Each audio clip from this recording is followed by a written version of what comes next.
नमस्कार, मी अपेक्षा। दिवाळीच्या सर्वांना हार्दिक हार्दिक शुभेच्छा। दिवाळी म्हटली की गोड पदार्थांची, तिखट पदार्थांची रेलचेल ही आलीच। जसं की करंजी, लाडू, शंकरपाळी, चिवडा, चकली हे तर आपण करतोच। पण कोकणात पारंपरिक असा एक पदार्थ बनवला जातो नरक चतुर्थीच्या सकाळी, तर तो म्हणजे गोड पोहे। चला तर रेसिपीला सुरुवात करूया। तर एवढ्या कमी साहित्यात हा पदार्थ बनवला जातो।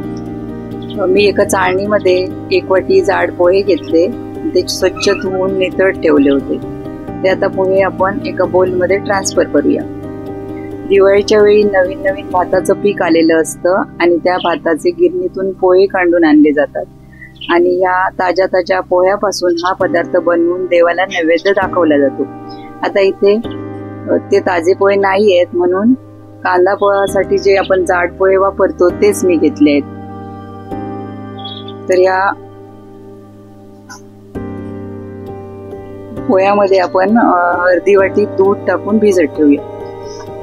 आता एका कढईमध्ये 1 चमचा तूप टाकून घेऊ।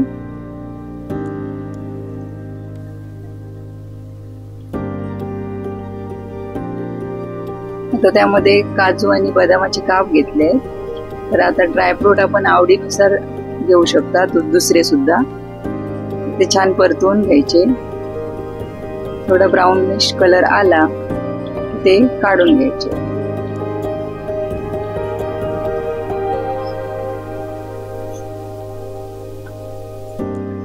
तर त्याच तुपामध्ये 1 चमचा खसखस घालून ती परतवून घ्यायची।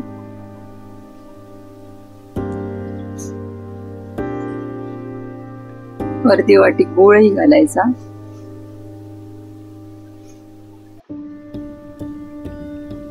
पाव वाटी पाणी घालून गूळ विरघळेपर्यंत शिजत ठेवायचं। असं पाक नाही बनवायचा। तर चवीसाठी मीठ टाकूया थोडस।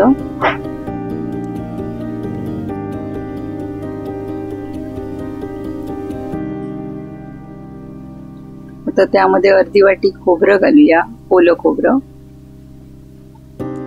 छान मिक्स करून घेऊ। तर जे ड्रायफ्रूट तळलेले होते ते सुद्धा टाकून घेऊ।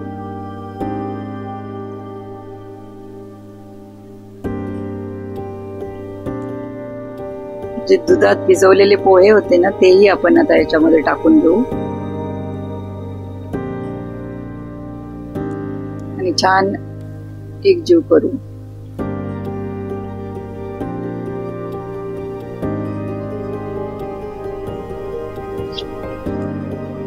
काही जण हे पोहे आणि बाकी सर्व साहित्य एकत्र करून तसेच मुरत ठेवतात थोडा वेळ आणि तसेच कच्चे खातात, पण आपण याला थोडी वाफ देणार आहोत आणि त्यामुळे त्याचा स्वाद अजूनच वाढणार आहे। आता 2 मिनिटं आपण या पोह्यांना वाफ देऊन घेऊ।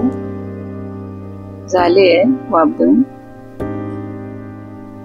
आता त्यामध्ये स्वादासाठी वेलची आणि जायफळ पावडर टाकणार आहोत, 1 चमचा। तर ती सुद्धा सगळी मिक्स करून घेऊ।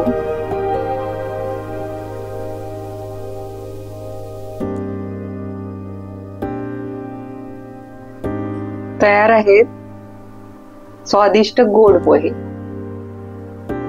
माझी रेसिपी आवडली तर नक्की करून पहा या दिवाळीला। शेअर करा, लाईक करा आणि माझं चॅनल सबस्क्राईब करायला विसरू नका। धन्यवाद।